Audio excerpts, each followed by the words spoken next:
আপনি কি জানতে চান আপনি যে এসআইয়ের ফর্মটা বিএলওকে জমা করেছেন, তো আপনার ফর্মটা কি অনলাইন হয়েছে বিএলওর দ্বারা না হয়নি, আপনি কীভাবে চেক করবেন?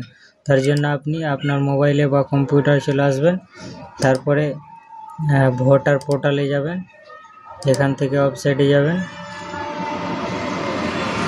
তারপরে আপনার যদি লগ ইন করা থাকে তো লগ ইন করতে হবে না, যদি লগ ইন না করা থাকে তাহলে আপনার লগ ইন করতে হবে। লগ ইন করে আপনার এখানে চলে আসবেন, এই সাইডটাতে ফিল ইনুমারেশন ফর্ম, এখানে আসবেন, আপনার রাজ্যের নাম দিবেন, ইপিক নাম্বারটা দিবেন, তারপরে জানতে পারবেন আপনার অনলাইনটা হয়েছে না হয়নি।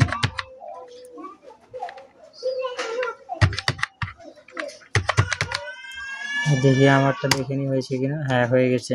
যদি আপনার না হয়ে থাকে তাহলে এখানে মোবাইল নাম্বার কিছু কিছু চাইবে, আর যদি হয়ে থাকে তাহলে এই মোবাইল নাম্বার এইভাবে উঠবে।